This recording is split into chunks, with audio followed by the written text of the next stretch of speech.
Y365 digital এছাৰৰ নামত হাৰাশাস্তি কৰি থকা হৈছে মুছলমান সমাজকহে কেৱল মুছলমানক হাৰাশাস্তি কৰা বন্ধ কৰক এছাৰৰ জৰিয়তে ভোট কৰ্তন কৰি থকা হৈছে মুছলমান লোকৰ এই অভিযোগ চৰকাৰৰ বিৰুদ্ধে এতিয়া মুছলিম জাতীয় পৰিষদ গৰজি উঠিছে বহু বিস্ফোৰক কথা কৈছে যে কেৱল মুছলমানক হাৰাশাস্তি কৰা হৈছে হাৰাশাস্তি বন্ধ কৰক নহলে কিন্তু তীব্ৰ আন্দোলন হ'ব এনে ধৰণৰ হুংকাৰো প্ৰদান কৰা হৈছে দিল্লীলৈ গৈ চৰকাৰৰ বিৰুদ্ধে মুছলিম জাতীয় পৰিষদে উত্তাল প্ৰতিবাদ কৰিব এই মুহূৰ্তত আমি সবিশেষ জনাম আৰু এছাৰৰ নামত হাৰাশাস্তি কৰি থকা হৈছে মুছলমান সমাজক কেৱল মুছলমানক হাৰাশাস্তি কৰা বন্ধ কৰক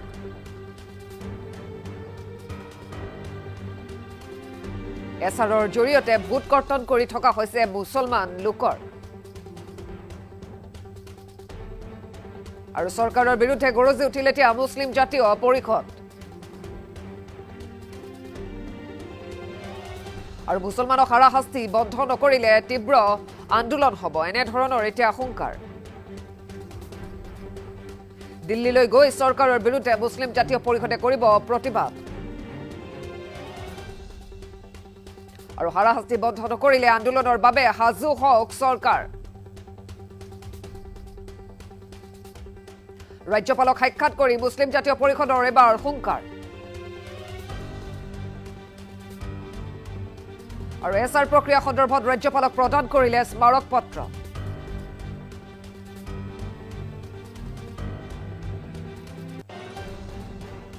আৰু এছআৰৰ জৰিয়তে আচলতে ভোট কৰ্তন কৰি থকা হৈছে মুছলমান লোকৰ গতিকে মুছলমান লোকক হাৰাশাস্তি নকৰিব চৰকাৰৰ বিৰুদ্ধে এতিয়া মুছলিম জাতীয় পৰিষদ গৰজি উঠিছে বিস্ফোৰক অভিযোগ উত্থাপিত কৰিছে আৰু হাৰাশাস্তি যদি বন্ধ নকৰে তেন্তে আন্দোলন কৰিব তেওঁলোকে আন্দোলনৰ বাবে চৰকাৰ সাজু হৈ পৰক এই কথা কৈছে আৰু প্ৰয়োজন হলে দিল্লীলৈ গৈও বিজেপি চৰকাৰৰ বিৰুদ্ধে আন্দোলন কৰিব এছআৰৰ নামত হাৰাশাস্তি কৰি থকা হৈছে কেৱল মুছলমান সমাজক আৰু এনে ধৰণৰ বহু বিস্ফোৰক কথা উল্লেখ কৰা আমি দেখিবলৈ পাইছো আৰু কেৱল মুছলমানক হাৰাশাস্তি কৰা বন্ধ কৰক বুলি এবাৰ দাবী উত্থাপিত কৰিছে আৰু এই হাৰাশাস্তি যদি বন্ধ নহয় তেন্তে শীঘ্ৰেই আন্দোলন হ'ব এছআৰৰ জৰিয়তে ভোট কৰ্তন কৰি থকা হৈছে মুছলমান লোকৰ আৰু এই কথা উল্লেখ কৰিছে মুছলিম জাতীয় পৰিষদে আৰু প্ৰতিবাদ সাব্যস্ত হ'ব বুলি প্ৰতিবাদ কৰা হ'ব হুংকাৰ প্ৰদান কৰিছে প্ৰয়োজন হলে দিল্লীলৈ গৈও প্ৰতিবাদ কৰিব মুছলিম জাতীয় পৰিষদ গৰজি উঠিছে আৰু এছআৰৰ নামত আচলতে মুছলমান লোকক টাৰ্গেট কৰি লোৱা হৈছে বা হাৰাশাস্তি কৰি থকা হৈছে গতিকে হাৰাশাস্তি যদি বন্ধ নকৰে তেন্তে আন্দোলনৰ সন্মুখীন হ'ব লাগিব বিজেপি চৰকাৰ এই কথা উল্লেখ কৰিছে মুছলিম জাতীয় পৰিষদে আৰু তেওঁলোকে দাবী উত্থাপিত কৰিছে যদি হাৰাশাস্তি বন্ধ নকৰে তেন্তে দিল্লীলৈ গৈও তেওঁলোকে প্ৰতিবাদ সাব্যস্ত কৰিব কেৱল মুছলমানক হাৰাশাস্তি কৰিছে এই অভিযোগ চৰকাৰৰ বিৰুদ্ধে এছআৰক লৈ আমি দেখিবলৈ পাইছো বিভিন্ন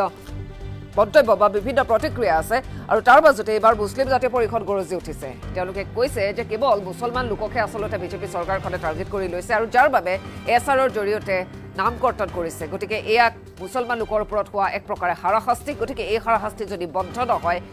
তীব্ৰ আন্দোলন তেওঁলোকে গঢ়ি তুলিব আৰু তাৰ বাবে সাজু হওক বুলি চৰকাৰক এবাৰ হুংকাৰ দিছে মুছলিম জাতীয় পৰিষদে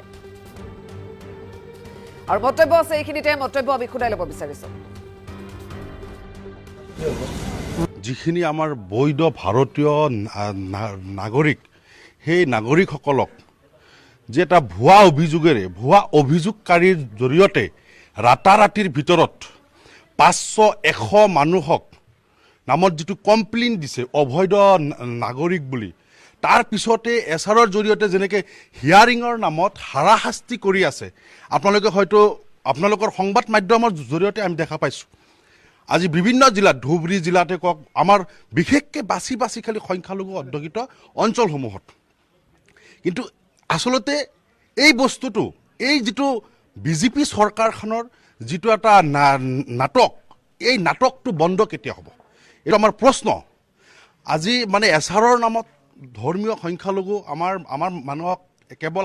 হাৰাশাস্তি সময়ে মিয়া বুলি কৈ বাংলাদেশী বুলি কৈ এই যিটো এটা আমাৰ ধৰ্মীয় সংখ্যালঘু মানুহৰ ওপৰত কেৱল কাৰণ আপোনালোকে জানে যে এছআৰটো অকল খালি আমাৰ সংখ্যালঘু মানুহৰ কাৰণে নহয় এছআৰটো এতিয়া আমাৰ পৰিলক্ষিত হৈছে যে বাছি সংখ্যালঘু মানুহৰ কাৰণে নেকি খালি অকল অসমত এছআৰ হওক আমাৰ সেইটো মানে আমিও বিচাৰিছোঁ কিন্তু এছআৰৰ কিছুমান নিয়ম প্ৰক্ৰিয়া আছে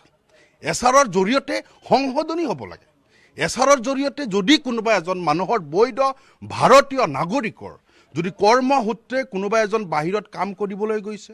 কিবা হয়তো কামত গৈছে, সেই মানুহজনৰ যদি তাতেও ভোট হৈছে বা ইয়াতেও ভোট হৈছে,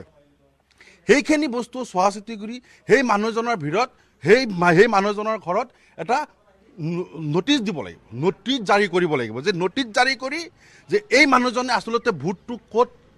ক'ত ৰাখিব চইচ কৰিব, তাৰপিছত তাৰ ভোটটো কৰ্তন কৰা হ'ব। কিন্তু সেইটো নকৰি ভুৱা অভিযোগকাৰী বিএলএৰ জৰিয়তে যি আমাৰ ধৰ্মীয় মুছলমান মানুহক একটা ৰাতিৰ ভিতৰত, কিন্তু যোনে অভিযোগ কৰিছে আমি যেতিয়া খবৰ ল'বলৈ যাওঁ যে এই যে যিটো অভিযোগ কৰিছে এই মানুহজন কোন, সেই মানুহজনৰ ওচৰত আমি যেতিয়া যাওঁ যে আপুনি কি অভিযোগ কৰিছে, কিন্তু সেই মানুহজনে কয় আমি একো গমেই পোৱা নাই, আমি একো নাজানোৱে। গতিকে যদি অভিযোগকাৰীয়ে একো নাজানে, অভিযোগকাৰীয়ে কোনো অভিযোগ দিয়া নাই, কেৱল ক্ষমতাৰ স্বাৰ্থত বলিয়ান হৈয়ে বিজেপি চৰকাৰখনে বাৰম্বাৰ ক্ষমতাৰ কাৰণে কেৱল মুছলমান মানুহক বাছি লৈছে, কেৱল ধৰ্মীয় সংখ্যালঘু মুছলমান মানুহক কেনেকৈ হাৰাশাস্তি কৰিব পাৰে। কিন্তু আজি বিজেপি চৰকাৰখনক আমি ক'ব বিচাৰিছোঁ যে আপোনালোকে এই যিটো এছআৰৰ জৰিয়তে মুছলমান মানুহৰ ভোট কৰ্তন কৰি আছে, আচলতে ইয়াৰ মূৰত আৰু কি ৰহস্য, যে সংখ্যাগৰিষ্ঠতা বঢ়োৱাৰ কাৰণে, বিৰোধী পক্ষক দুৰ্বল কৰাৰ কাৰণে এই মিয়া মুছলমানখিনিক, ধৰ্মীয় সংখ্যালঘু মুছলমানখিনিক ইহঁতে খালি ব্যৱহাৰ কৰি আহি আছে। গতিকে এই ব্যৱহাৰটো বন্ধ হ'ব লাগিব। আজি সেই ব্যৱহাৰ বন্ধ হোৱাৰ দাবীত